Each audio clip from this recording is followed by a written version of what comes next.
Good morning बच्चों। आज हम पढ़ेंगे राजस्थान नहर या इंदिरा गांधी नहर परियोजना के बारे में। लेसन नंबर 8 में सेकेंड पार्ट चल रहा है। राजस्थान में थार मरुस्थल में पेयजल आपूर्ति व्यर्थ भूमि, हमारे जो थार का मरुस्थल है यानी पश्चिमी राजस्थान, तो अंतर्राष्ट्रीय सीमा की आबादी बसाने के लिए हमारी सतलज और रावी नदी जो संगम है हरिके बैराज, जो वहां पर एक नहर निकाली गई है। उस नहर से पश्चिमी राजस्थान में पानी की आपूर्ति करने के लिए इसका विकास किया है। यह नहर एशिया की सबसे बड़ी मानव निर्मित नहर है। इसकी कुल लंबाई याद रखनी पड़ेगी, हम 749 किलोमीटर है, जिसमें से 169 किलोमीटर पंजाब में बहकर के आती है ये नहर, 14 किलोमीटर हरियाणा में, फिर राजस्थान में आ जाती है। इस नहर के द्वारा राजस्थान के 9 जिलों और 29 कस्बों तथा 3,461 गांवों को पानी की आपूर्ति की जाती है। इस नहर को 2 चरणों में बनाया गया था। एक का नाम राजस्थान फीडर और दूसरी का नाम मुख्य नहर था। फीडर के आरंभिक स्थल से मसी तावली तक यह मुख्य नहर मसी तावली से मोहनगढ़ के अंतिम बिंदु तक का भाग है, जो क्रमशः 204 किलोमीटर और 445 किलोमीटर लंबी है। इस नहर के द्वारा थार के मरुस्थल में सिंचित क्षेत्र का विकास करने के उद्देश्य से विभिन्न शाखाएं और लिफ्ट नहरें निकाली गई है। लिफ्ट नहरें जहां ऊंचाई है तो ऊंचाई वाले खेतों में या भूमि पर जो है किसी प्रकार से इंजन या ट्यूबवेल के माध्यम से नहरों में पानी पहुंचाया जाता है। अंतर्राष्ट्रीय सीमा की ओर अर्थात पश्चिमी सीमा पर इसमें 9 शाखाएं ढाल के अनुरूप बनाई गई है। पूर्वी छोर जो है उसकी ऊंचाई अधिक है, इस कारण से वहां जल को ऊपर उठा करके यानी कि किसी भी इंजन या ट्यूबवेल के माध्यम से छोटी नहरों में डाला जाता है, जिसे लिफ्ट नहर भी कहते हैं। इन लिफ्ट नहरों के माध्यम से विभिन्न कस्बों तथा शहरों को पेयजल उपलब्ध करवाया जाता है। लिफ्ट नहरों की कुल संख्या 7 है और इस नहर के माध्यम से 17.41 करोड़ हेक्टेयर भूमि को सिंचाई के रूप में काम में लिया जाता है। यह परियोजना बाड़मेर की गडरा रोड तक जाती है। अब दूसरी है अपने राजस्थान में महाई नदी। देखिए, महाई नदी पर जो बांध बनाया गया उसका नाम है महाई बजाज सागर परियोजना। अब ये राजस्थान और गुजरात की संयुक्त परियोजना है। विंध्याचल पर्वत से बारिश का बरसात का पानी माही नदी से बहकर के जाता है। तो 1971 में इस परियोजना को आरंभ किया गया था। प्रहा मार्ग में डूंगरपुर और बांसवाड़ा आदिवासी क्षेत्र आते हैं। ये आदिवासी क्षेत्रों में आर्थिक विकास हेतु सिंचाई की और विद्युत सुविधा के विकास के लिए इसको आरंभ किया गया था। यह योजना राजस्थान में बांसवाड़ा के बोरखेड़ा नामक स्थान पर महाई बजाज सागर बांध बनाया गया था। गुजरात में एक और बांध बनाया गया, गुजरात सरकार की लागत लगी। गुजरात सरकार ने कड़ाना बांध भी बनाया।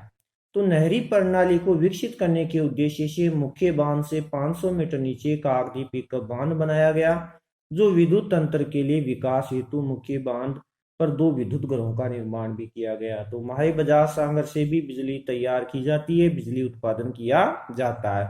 नेक्स्ट परियोजना है अपनी बिसलपुर परियोजना। बच्चों, आप सभी जानते हो बिसलपुर बांध नाम सुना होगा। तो बिसलपुर बांध यानी कि ये बनास नदी पर बनाया गया बांध है, जिसका नाम रखा है बिसलपुर परियोजना। यह 1997 से 1998 की परियोजना बनाई गई। यह टोंक जिले के टोडाराज सिंह कस्बे के पास बिसलपुर स्थान पर बनास नदी पर 574 मीटर लंबा और 39.5 मीटर चौड़ा बांध बनाया गया है। इस बांध के दाएं और बाएं किनारे से 2 नहर निकाली गई है। इस योजना के माध्यम से सवाई माधोपुर जिले में सिंचाई, जयपुर शहर में तथा अजमेर और केकड़ी, सरवाड़ा और ब्यावर रास्ते से आने वाले गांवों को भी पेयजल आपूर्ति करवाता है। और यह टोंक जिले के 256 गांवों में भी सिंचाई हेतु जल उपलब्ध करवाती है। इसी को हम बिसलपुर परियोजना के नाम से जानते हैं। राजस्थान की अन्य परियोजनाएं भी हैं, जिसमें देखो जाखम परियोजना। जाखम नदी चित्तौड़गढ़ में है। तो चित्तौड़गढ़, उदयपुर और प्रतापगढ़ आदिवासी क्षेत्रों में विकास हेतु सिंचाई योजना के लिए अनुपयुक्त जाखम बांध बनाया गया। जाखम नदी पर बनाए गए बांध को जाखम बांध कहते हैं। यह जाखम नदी पर बनाया गया था। इसके 13 किलोमीटर दूर नागरिया गांव पिकअप से नहर प्रणाली का विकास किया है। दूसरी छोटी परियोजना है सोम अंबा कमला परियोजना। यह सोम नदी पर बनाया गया बांध है जो बांगड़ क्षेत्र की सिंचाई के लिए विकास के लिए कमला अंबा गांव में बांध का निर्माण किया गया, इसीलिए इसको सोम अंबा कमला भी कहते हैं। तो कमला अंबा गांव में बांध का निर्माण करवाया गया जिससे डूंगरपुर जिले की आसपुर व उदयपुर की सलमपुर तहसीलों के गांवों में नहर और मत्स्य पालन का विकास किया जाता है, मछली पाली जाती है वहां पर जाखम बांध पर। फिर है सिद्धमुख परियोजना। यह रावी और व्यास के अतिरिक्त जल का उपयोग गंगानगर और हनुमानगढ़ की नोहर बहादरा तथा चूरू जिले की तारानगर व शाहगढ़ जो दी गई है राजगढ़ तहसीलों में 33,000 हेक्टेयर भूमि को सिंचित करने की परियोजना लाई गई है। नर्मदा परियोजना, ये अपने राजस्थान की नर्मदा नदी पर बनाया गया बांध है जिसमें सरदार सरोवर बांध के नाम से जाना जाता है। यह बाड़मेर और जालौर को पेयजल की आपूर्ति होती है। फिर है जवाई बांध परियोजना। जवाई नदी पर बनाया गया बांध, ये पश्चिमी राजस्थान में लूनी की एक सहायक नदी पर जिसमें पाली में बांध बनाया गया। इसमें 176 किलोमीटर नहर प्रणाली का विकास किया गया है जहां पाली और जालौर में सिंचाई की जाती है। एक है पांचना बांध, 5 नदियों के संगम पर 5 नदियां जहां बहती है पांचना बांध, जिसमें 5 नदियां बरखेड़ा, भद्रावती, माची, बेसावर तथा अट्टा के संगम पर। ये कहते हैं कि करौली जिले में गुड़ला गांव के समीप 5 नदियां जिसमें बरखेड़ा, भद्रावती, माची, बेसावर तथा अट्टा के संगम पर मिट्टी का बांध बनाया गया है। कच्ची मिट्टी का बांध है, चारों ओर मिट्टी लगाई गई है जिसे टोडा, भीम, हिंडौन, गंगापुर के गांवों को भी सिंचित किया जाता है। वहां पर सिंचाई के लिए पानी उपलब्ध करवाया जाता है। ऐसी उपयुक्त परियोजनाएं 40 और परियोजनाएं हैं, लेकिन अपने को संक्षेप में इतना ही दिया गया है। जल संरक्षण कहते हैं किसी स्थान पर वर्षा के जल का उचित जल प्रबंधन या संग्रहण करना ही जल संरक्षण कहलाता है। तो प्राचीन काल से ही हमारे जल संग्रहण का शासकों के द्वारा जल संग्रहण किया जाता था कि किसी स्थान पर, पहले तो इसकी परिभाषा महत्वपूर्ण है, किसी स्थान पर वर्षा जल का उचित जल प्रबंधन कर संग्रहण करना है, उस स्थान का जल संग्रहण है, ताकि मानसून काल के अतिरिक्त जल को बांधों, तालाबों तथा झीलों अथवा छोटे जल स्रोतों से इकट्ठा करके शेष अवधि में प्रयोग लिया जा सके। भारतीय संस्कृति में जल को अमृत के समान माना है। ये भी बताया गया है कि हमारी भारत की संस्कृति में जल को अमृत के समान इसलिए बताया गया है क्योंकि जल के बिना मानव का जीवन व्यर्थ है, हम जीवित नहीं रह सकते। इसलिए प्राचीन काल से ही हमारी संवेदनशीलता के कारण देश के जितने भी शासक रहे हैं, सेठ साहूकार रहे हैं, स्थानीय नागरिक रहे हैं, उन सब में गांवों और नगरों में कुएं और बावड़ी, तालाब और झीलों का निर्माण करवाया है। जो आज हम देखते हैं राजसमंद झील, पिछोला झील, ये सब शासकों के द्वारा बनाई गई है। प्राचीन भारत में जल संरक्षण के सद्भावना के उदाहरण बताए गए हैं कि सिंधु सभ्यता की खुदाई से कुंड भी मिले हैं, कूप और नहरों का साक्ष्य मिला है। कौटिल्य की अर्थशास्त्र पुस्तक लिखी गई है कौटिल्य ने। तो कौटिल्य के अनुसार बताया जाता है कि चंद्रगुप्त मौर्य ने सुदर्शन झील का निर्माण भी कराया था। दक्षिण भारत में चालुक्य शासकों द्वारा विभिन्न एनीकट तथा बांधों का निर्माण करवाया। तो राजस्थान में भी जल संरक्षण की प्रति संवेदनशीलता परंपरागत रही है। हमारे यहाँ वर्षा की कमी रहती है और सूखे की आशंका से हमेशा बनी रहती है, सूखा पड़ता है, बारिश कम होती है। तो हमारे यहाँ के राजाओं और साहूकारों ने बावड़ी, झालरा, नाड़ी, कुएं तथा जोड़ों का निर्माण करवाया है। इसलिए हमारी यहाँ स्थानीय जनता पेयजल स्रोत के रूप में इनको काम में लेती है।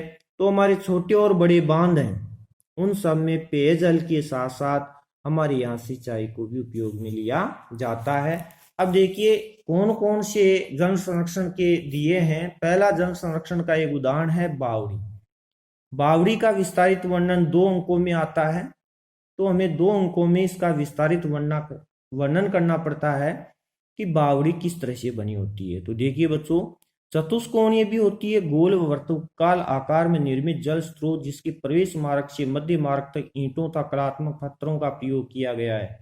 इनके आगे आंगननुमा भाग होता है। इन भागों तक पहुंचने के लिए सीढ़ियां बनी रहती है और इन सीढ़ियों पर कलात्मक मेहराब और स्तंभ झरोखे बनाए जाते हैं। इन झरोखों में स्थानीय जल देवता की मूर्तियां होती है ताकि लोग वहां चप्पल जूते लेकर के नहीं जाए, पानी को अशुद्ध न करे। राजस्थान में बावड़ियों का निर्माण उपयोग व्यक्तिगत अथवा सामाजिक होता है। बावड़ियां राज्य के सभी जिलों में मिलती है। हमारे राजस्थान में बहुत सी जगह हैं बावड़ियों के उदाहरण हैं, जिनमें बूंदी शहर बावड़ियों का शहर। बूंदी शहर को बावड़ियों की अधिकता के कारण सदैव सिटी ऑफ स्टेवेल्स यानी बावड़ियों का शहर, सिटी ऑफ स्टेवेल्स बावड़ियों का शहर। इसके अलावा जोधपुर की एक तापी बावड़ी भी है, दौसा की भंडारेज बावड़ी है, चित्तौड़ की विनाता की बावड़ी है, आबानेरी की चांद बावड़ी। ये प्रसिद्ध रही है जहां सेठ साहूकारों ने इन बावड़ियों का निर्माण करवाया है ताकि आसपास के लोग इनमें से बरसात के भरे हुए पानी को काम में ले सके। आप इसमें एक उदाहरण देख सकते हैं जहां एक बावड़ी का दिया गया है, तो इसमें नीचे पानी भरा रहता है और ये कलात्मक आकृतियां इसलिए बनाई जाती है कि लोग यहाँ पर अशुद्धियां नहीं लाए, चप्पल जूतों को दूर रखे ताकि शुद्ध पानी को पी सके। नेक्स्ट आपके दिया है तालाब। बच्चों तालाब आप सभी भली भांति जानते हो, वर्षा के जल को एकत्रित किया जाता है जो पशुधन और मानव के पेयजल के रूप में काम में लिया जाता है। कुछ तालाब में पशु ही पानी पीते हैं और कुछ तालाबों में वहां पर पशुओं को नहीं ले जाते हैं तो वहां पीने के रूप में काम में लेते हैं। ये अपने पश्चिमी राजस्थान में देख सकते हो। अधिकांश तालाबों का निर्माण ढालू बाग के समीप किया जाता है ताकि बरसात का पानी एकत्रित होकर के उस तालाब में आ जाए। इन तालाबों के निर्माण में धार्मिक और सामाजिक भावना भी जुड़ी रहती है। इस कारण इनका संरक्षण और सुरक्षा आसानी से हो जाती है। राजस्थान में प्रमुख तालाब जो तत्कालीन समय में जल स्रोत रहे हैं, इसमें देखिए पाली का हेमावास तालाब प्रसिद्ध रहा है, सरेरी का मेजा तालाब भी भीलवाड़ा में, बानकिया और सेनापनी तालाब जो चित्तौड़ में है, गडीसर और गजरूप सागर जैसलमेर जिले में ये प्रसिद्ध तालाब है जहां लोग पीने के लिए भी काम में लेते हैं और अपने पशुओं से भी उनको पाल करके पालतू पशुओं को वे अपने दिनचर्या में काम में लेते हैं। ऐसी फिर जल संरक्षण की एक विधि है झीलें। झीलें आप सभी जानते हो कि झीलें राज्य में बहते हुए जल का संरक्षण करने में सर्वाधिक प्रचलित स्रोत रही है। इन झीलों का निर्माण स्थानीय शासकों, साहूकारों एवं बंजारों के द्वारा किया गया था। ये पेयजल के साथ साथ सिंचाई के साधन के रूप में भी प्रचलित रही है। इन झीलों में नहरें भी निकाली गई है जहां कृषि के रूप में सिंचाई को काम में लिया जाता है। झीलें जहां स्थानीय आर्थिक एवं सामाजिक विकास में सहायक रही है, वहीं अकाल और सूखे के समय अपने को जीवनदायिनी स्वरूप भी बताया गया है कि हमें जीवन भी प्रदान करती है। इन जिलों में प्रसिद्ध रही है अजमेर की आना सागर, उदयपुर की भिसोला तथा फतेह सागर, चूरू की ताल सापर और जालोर का बाकली बांध। तो टोंक का टोडीराज सागर जहां टोडी सागर है, पाली का सरदार समंद, बूंदी की नवलखा झील तथा राजसमंद की नौचौकी झील ये प्रसिद्ध रही है। इन झीलों के बारे में आप अच्छी तरीके से छोटी क्लासों से पढ़ते आए हैं कि इन झीलों का निर्माण शासकों के द्वारा किया गया है। ऐसे जल संरक्षण की दूसरी विधि है नाड़ी। अब देखिए नाड़ी जो जानते हो सामान्यतः तालाब का छोटा रूप है। इसको प्रतिवर्ष लोग जो है बरसात आने से पहला काम है इसकी जो मिट्टी है गाद मिट्टी को वे गहरा खड्डा खोद देते हैं और फिर इसको पशुओं को पानी पिलाने के काम में लेते हैं। सामान्यतः तालाब का छोटा रूप होता है जो पश्चिमी राजस्थान में अधिकांशतः पाई जाती है। नाड़ी में क्या होता है कि मैदानी भाग में वर्षा जल को एकत्रित किया जाता है। सामान्य 4 से 5 मीटर गहरी होती है। इसमें छोटा आकार होता है तथा गहराई और वर्षा जल के साथ आने वाली मिट्टी को जल अल्पकाल के लिए इकट्ठा किया जाता है। इन नाडियों की प्रतिवर्ष जो है मिट्टी निकालकर नाड़ियों को गहरा किया जाता है और ये पश्चिमी राजस्थान में ग्रामीण जनसंख्या पशुओं तथा जीवों के पेयजल का मुख्य स्रोत रही है। इसमें पशु पानी पीते हैं और ग्रामीण लोग अपनी आवश्यकताओं की पूर्ति करते हैं। ऐसे ही जल संरक्षण की दूसरी विधि है टांका। टांका भलीभांति आप जानते हो पश्चिमी राजस्थान की परंपरागत जल संग्रहण करने की एक विधि है, तो इसको हम भूमिगत टैंक भी कहते हैं। पश्चिमी राजस्थान में परंपरागत जल संग्रहण जल संरक्षण स्रोत जो कि प्रत्येक घर तथा खेत में भूमि में जो है 5 से 6 मीटर गहरा खड्डा खोदकर बनाया जाता है। इसके ऊपरी भाग को पत्थरों तथा स्थानीय उपलब्ध संसाधनों से ढक दिया जाता है। तो ढके हुए भाग को हम पीने के रूप में काम में लेते हैं। तो इसमें घरों की छत का पानी भी आघूर से आने वाली वर्षा जल का संग्रहण कर दिया जाता है। इसके आंतरिक भाग में राख तथा बजरी का लेप कर दिया जाता है, जो जल रिसाव व तली के कटाव को कम करता है, रोकता है। राजस्थान में जल स्वावलंबन योजना तथा अन्य जो योजनाओं में टांकों का निर्माण किया जा रहा है कि हमारी जल स्वावलंबन योजना चलाई गई पूर्व मुख्यमंत्री श्रीमती वसुंधरा राजे सिंधिया। तो वसुंधरा राजे सिंधिया ने जल स्वावलंबन योजना पर टांकों का निर्माण करवाया और लोगों को अनुदान भी किया कि अपने घरों में वे अधिक से अधिक टांके का निर्माण करें, वर्षा के जल को एकत्रित करें। यह स्वरूप हमें सबसे ज्यादा पश्चिमी राजस्थान में देखने को मिलता है, क्योंकि वहां भूमिगत जल स्तर बहुत कम है, इसलिए प्रत्येक घरों में आप टांका देख सकते हैं और वर्षा के जल को वे लोग एकत्रित करते हैं। तो इस प्रकार ये हुआ आपका टांके का विवरण। टांका भी कई बार बोर्ड में आ चुका है। इस टांके की टिप्पणी के रूप में बहुत ही याद करना होता है, याद जो करेगा उसी के 2 नंबर मिलते हैं। तो देखिए आज के लिए इतना ही होगा। नेक्स्ट वीडियो में आपको बताएगा जोहर। इसके साथ ही हम आज का वीडियो समापन करते हैं। धन्यवाद।